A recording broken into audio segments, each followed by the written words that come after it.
अस्सलाम वालेकुम। कैसे हैं बच्चे सब लोग? होप सो सब ठीक होंगे। आज हम स्टार्ट करते हैं सेकेंड ईयर की फिजिक्स चैप्टर 13 के शॉर्ट क्वेश्चन।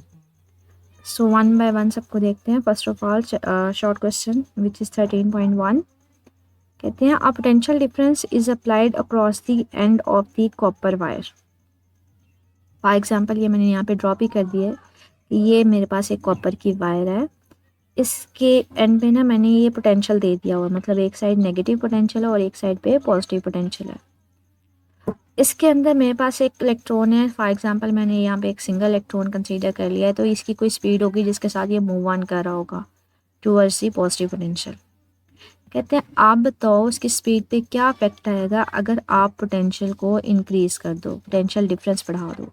पोटेंशियल डिफरेंस बढ़ाने का मतलब है ये बैटरी के थ्रू पोटेंशियल ज़्यादा कर दो, या इन अदर वर्ड्स के इस एंड पे पॉजिटिव पोटेंशियल ज़्यादा कर दो। हमें पता है जितना ज़्यादा बच्चे यहाँ पे पोटेंशियल में पॉजिटिव बढ़ाती जाऊंगी उतनी इसके ऊपर अट्रैक्टिव फोर्स ज़्यादा हो जाएगी ना, तो इलेक्ट्रॉन उतनी स्पीड के साथ इस तरफ मूव ऑन करेगा। तो कॉमन सेंस ही बात है, यहाँ से हमें आइडिया भी हो रहा है फिगर से कि जितना मैं यहाँ पे पोटेंशियल बढ़ाती जाऊंगी इलेक्ट्रॉन की स्पीड भी बढ़ती जाएगी, वेलोसिटी बढ़ती जाएगी। इसके अलावा कहते हैं इसको ना आप फार्मूले से भी देख सकते हो कि जो हमारे पास ड्रिफ्ट वेलोसिटी का फार्मूला होता है ना, जब इलेक्ट्रॉन किसी भी कंडक्टर में जिसकी लेंथ एल हो, क्रॉस सेक्शन एरिया ए हो, तो वहाँ पे जो उसका फार्मूला होता है वो होता है I/NEA, मतलब number of electrons current divided by number of electrons and multiply by cross section area. Current का फार्मूला हम क्या पढ़ते हैं V/R, हम क्लास से ये पीछे ड्राइव किया हुआ है, तो इसकी जगह वैल्यू पुट ऑन करें तो कैपिटल V पोटेंशियल बताएगा, तो NEAR, NE number of electrons, A cross section area और R रेजिस्टेंस। तो पोटेंशियल डिफरेंस जितना आप बढ़ाओगे ड्रिफ्ट वेलोसिटी उतनी ही बढ़ेगी। तो आप इसको फार्मूले से बता सकते हो, ये इस डायग्राम के थ्रू भी एक्सप्लेन कर सकते हो। सेकेंड पार्ट वो आपसे पूछता है कि आप उसकी लेंथ डिक्रीज करवा दो और टेम्परेचर ऑफ द वायर को डिक्रीज करवाओ, तो बताओ कि उसकी स्पीड के ऊपर इफेक्ट क्या आएगा। हम लोगों ने ना ये एक्सप्रेशन मोस्ट कॉमनली पढ़ते हैं रेजिस्टेंस का, दैट रो L/A, लेंथ के ऊपर डायरेक्टली प्रोपोर्शनल होती है रेजिस्टेंस। अगर मैं लेंथ कम कर दूंगी तो रेजिस्टेंस भी क्या हो जाएगी, कम हो जाएगी। इसको फार्मूले के अकॉर्डिंग भी देखते हैं। अभी थोड़ी देर पहले हमने ना ये ड्रिफ्ट वेलोसिटी का फार्मूला पढ़ा, दैट I/NEA। आप I का वैल्यू पुट ऑन करो V/R, मतलब जो ड्रिफ्ट वेलोसिटी है वो इन्वर्सली प्रोपोर्शनल है रेजिस्टेंस के ऊपर। रेजिस्टेंस कम होगी तो ड्रिफ्ट वेलोसिटी बढ़ जाएगी। और हमने ये पढ़ा हुआ है कि लेंथ कम होती है तो ड्रिफ्ट जो रेजिस्टेंस है वो भी कम हो जाएगी। तो रेजिस्टेंस कम होगी तो ऑटोमेटिकली ड्रिफ्ट वेलोसिटी क्या हो जाएगी, बढ़ जाएगी। तो कीप दिस इन माइंड, जो रेजिस्टेंस होती है वो डायरेक्टली प्रोपोर्शनल होती है लेंथ के। लेंथ कम कर रहे हैं तो ड्रिफ्ट वेलोसिटी बढ़ेगी, और रेजिस्टेंस जो होती है वो डायरेक्टली प्रोपोर्शनल होती है टेम्परेचर के भी। तो टेम्परेचर कम करोगे तो रेजिस्टेंस कम हो जाएगी और ड्रिफ्ट वेलोसिटी बढ़ जाएगी। नेक्स्ट शॉर्ट क्वेश्चन है, कहते हैं do bends in a wire affects its electrical resistance, explain. कहते हैं हमारे पास अगर वायर में आप बेंड डाल दो उसका उसकी इलेक्ट्रिकल रेजिस्टेंस के ऊपर कोई इफेक्ट नहीं आता। आपके पास जो इलेक्ट्रिकल रेजिस्टेंस का फार्मूला होता है ना वो रो L/A होता है। रेजिस्टेंस होते हैं वो length over cross section area के ऊपर डिपेंड करता है। आपके पास एक स्ट्रेट वायर है, आप यही वायर की लेंथ लेते हो लेकिन इसको थोड़ा बेंड करवा देते हो, मोल्ड कर देते हो। बच्चे लेंथ तो चेंज नहीं हो रही ना, सिर्फ आपने उसको क्या किया, बेंड करवा दिया, ठीक है, मोल्ड कर दिया। तो अगर आप बेंड करवाने से उसकी लेंथ चेंज ना हो, मतलब उसी वायर को बेंड करवा रहे हो, लेंथ वही है, तो रेजिस्टेंस के ऊपर किसी किस्म का इफेक्ट नहीं आएगा, ठीक है। तो यहाँ पे यही बात कर रहा है कि बेंड की वजह से आपके पास लेंथ चेंज नहीं हो रही, ना क्रॉस सेक्शन एरिया चेंज आ रहा है, तो इसलिए हमारे पास रेजिस्टेंस भी क्या रहती है, कांस्टेंट रहती है। आगे वो कहते हैं what are the resistance of the resistance given in figure A and B। ये दो फिगर्स गिवन है, आपने रेजिस्टेंस की वैल्यू निकालनी है इन दो रेजिस्टर्स की, और उनमें आपने बताना भी है टॉलरेंस कितनी है, और टॉलरेंस का मतलब भी बताना है, टॉलरेंस होती क्या है। हम लोगों ने इस चैप्टर के अंदर एक टॉपिक पढ़ा था कि अगर कोई रेजिस्टर है, आप उसके ऊपर जो डिफरेंट कलर्स होते हैं ना, उन कलर्स को देख के रेजिस्टेंस की वैल्यू फाइंड आउट कर सकते हो, ठीक है। क्योंकि समटाइम आपके पास ओहम मीटर नहीं होता जिसके थ्रू आप रेजिस्टेंस की वैल्यू फाइंड आउट कर सको, तो आप कलर से जज कर सकते हो। कलर्स में ये हम कलर्स देखते हैं और इनको याद करने का वे होता है तरतीब में याद करने का, BBROYGBVGW। इसको पढ़ा जाता है बीबी रॉय गुल बानो वेरी गुड वाइफ। तो आप इसको सीक्वेंस में याद रखने का बच्चे ये एक सेंटेंस याद रखिएगा कि बीबी रॉय गुल बानो वेरी गुड वाइफ, और इसकी जो सीक्वेंस में इसको पढ़ते हैं BB 1 2 3 4 and so on up to 9 तक ये सारा नंबर सीक्वेंस चलता है, ठीक है। अब हम देख लेते हैं अगर बीबी राय ब्लैक ब्राउन उस तरह से होता है, रेड ऑरेंज येलो, तो उसके अकॉर्डिंगली ये कलर्स को नंबर दिए जाते हैं। ये रजिस्टर के ऊपर 4 कलर्स होते हैं। जो पहला कलर होता है वो आपको रेजिस्टेंस बता रहा होता है, जो दूसरा कलर होता है वो भी आपको रेजिस्टेंस बता रहा होता है, और जो तीसरा कलर होता है बच्चे वो आपको बता रहा होता है नंबर ऑफ ज़ीरोस। तीसरा कलर आपको क्या बता रहा होता है, नंबर ऑफ ज़ीरो बता रहा होता है, और लास्ट वाला जो कलर होता है वो आपको बता रहा होता है टॉलरेंस। अगर लास्ट वाला कलर जो होता है ना गोल्ड हो तो टॉलरेंस की वैल्यू 5 होती है, 5%, और अगर लास्ट वाला कलर सिल्वर हो तो टॉलरेंस की वैल्यू होती है 10%। तो याद रखिएगा पहला कलर आपको रेजिस्टेंस देता है, दूसरा भी रेजिस्टेंस देता है, तीसरा नंबर ऑफ ज़ीरोस देता है, और चौथा आपको टॉलरेंस देता है।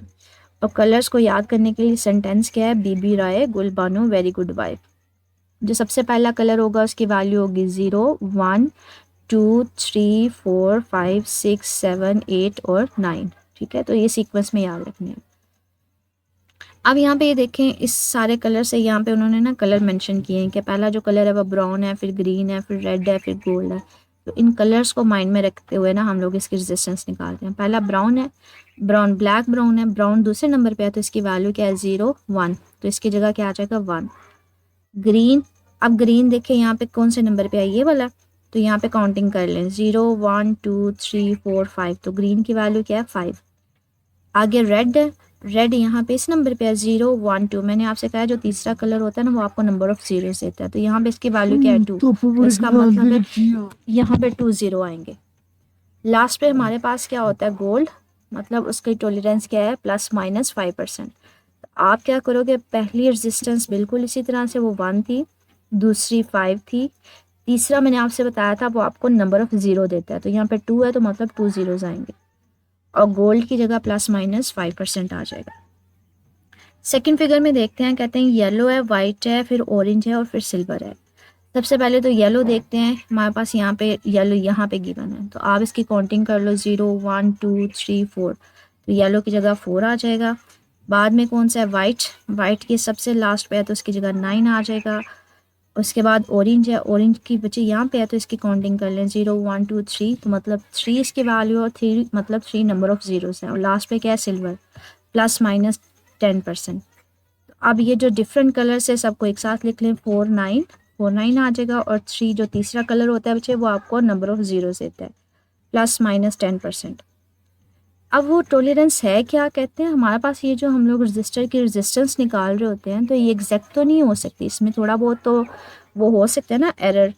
तो कहते हैं ये जो हमारे पास पॉसिबल वेरिएशन होती है रेजिस्टेंस की मार्क्ड वैल्यू से, इसको टॉलरेंस बोलते हैं।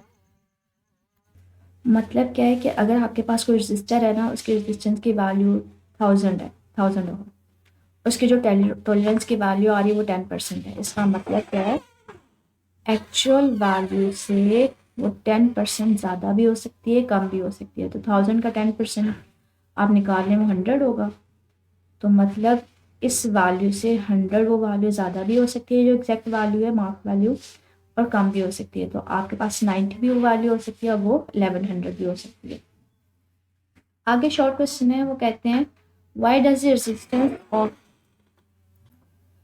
Of a conductor rise with temperature, या टेम्परेचर इंक्रीज करने से कंडक्टर की रेजिस्टेंस क्यों बढ़ती है। कहते हैं जब आप टेम्परेचर बढ़ाते हो ना कंडक्टर का, तो जो एटम्स हैं उनकी वाइब्रेशन, उनकी जो मूवमेंट है वो भी बढ़ जाती है, और जितना स्पीड के साथ वो मूव ऑन करेंगे वो एक दूसरे के साथ उतना ज़्यादा कोलाइड करेंगे, क्लियंस बढ़ेंगी, और क्लियंस बढ़ने की वजह से उनको वो ज़्यादा हीट लॉस होगा, मतलब क्लियन ज़्यादा होंगी तो बिगर टारगेट होगा, वो एक दूसरे के साथ कोलाइड करेंगे, क्लियन ज़्यादा बढ़ जाएंगी तो रेजिस्टेंस भी बढ़ेगी। आगे शॉर्ट क्वेश्चन है, कहते हैं what are the difficulties in testing whether the filament of the lighten bulb और बेस ओहम्स लॉ। कहते हैं जो फिलामेंट ऑफ बल्ब होता है वो क्यों हम्स लॉ को ओबे नहीं करता, क्या डिफ़िकल्टीज उसको फेस करना पड़ रही होती हैं। कहते हैं जो मेन डिफ़िकल्टी होती है ना, वो ये होता है कि जैसे जैसे फिलामेंट बल्ब में से लाइट गुजरती जाती है, उसका टेम्परेचर बढ़ता जाता है, और ये जो टेम्परेचर इंक्रीज होने की वजह से रेजिस्टेंस बढ़ती है, इसलिए वो ओहम्स लॉ को ओबे नहीं करता।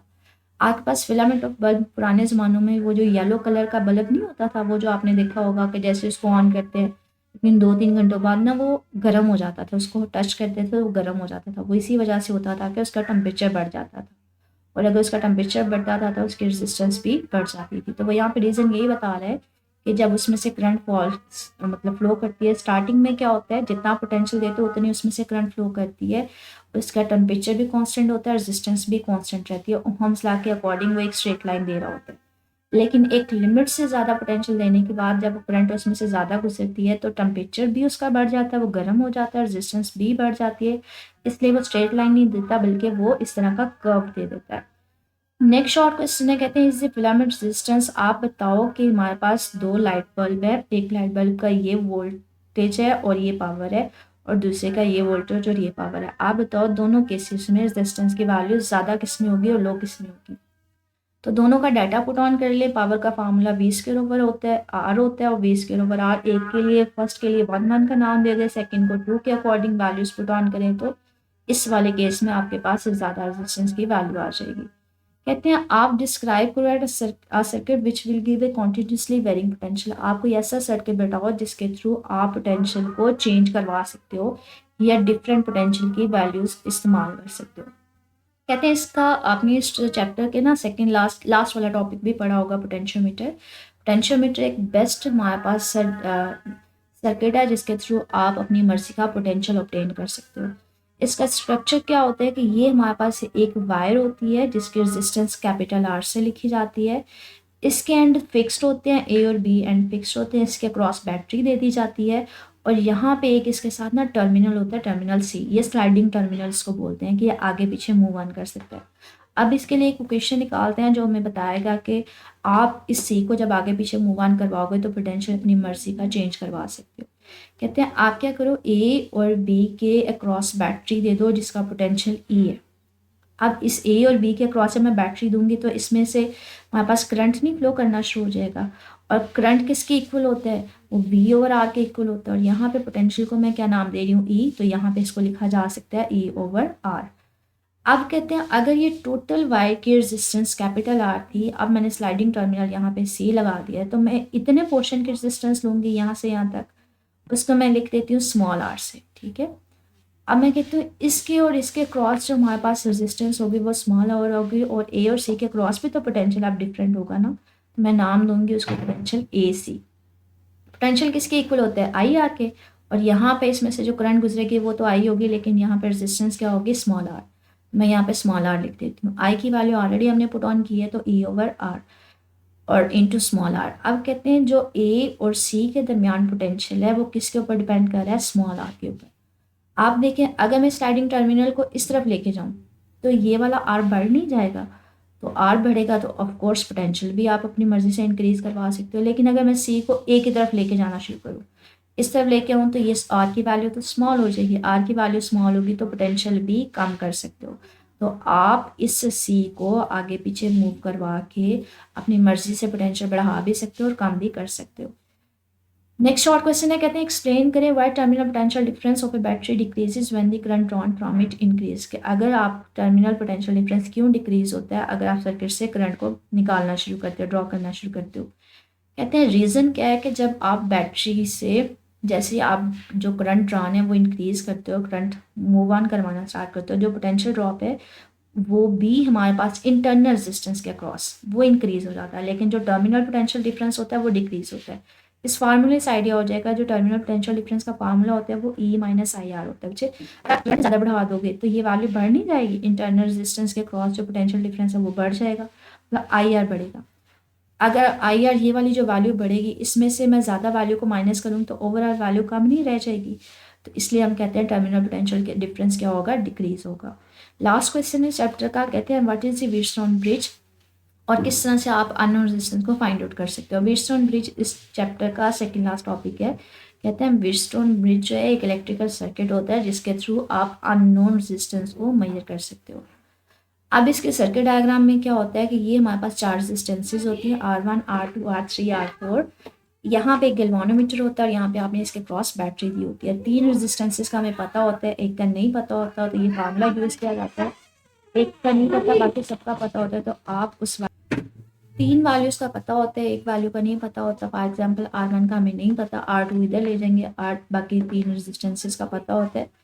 तो यहाँ पे 4 गिवन है, 3 का पता होता है, तो लास्ट वन जो है वो ऑटोमेटिकली पता कर सकते हैं। यहाँ पे यही बात करते हैं कि हमारे पास जो 3 रेजिस्टेंसेज होती हैं जिनका हमें पता होता है, वो इस तरह से एडजस्ट कर दी जाती हैं कि जब ए, बी और डी के दरमियान किसी किस्म का पोटेंशियल डिफरेंस नहीं होता, सो गैल्वानोमीटर में से कोई करंट फ्लो नहीं करती, ठीक है। और जब गैल्वानोमीटर में से कोई करंट फ्लो नहीं करती तो वहाँ पे ये वाली क्वेश्चन जो है वो सेटिस्फाई हो जाती है कि R1 जो होगा वो R2 के इक्वल होता है और R3 जो होता है R4 के इक्वल होता है। तो आप इस फॉर्मूले के अकॉर्डिंगली अननोन रेजिस्टेंस को फाइंड आउट कर सकते हो। इससे रिलेटेड मुझे कुछ क्वेश्चन पूछना हो तो मेरे कमेंट सेक्शन में पूछ लीजिएगा। ओके, अल्लाह हाफिज़।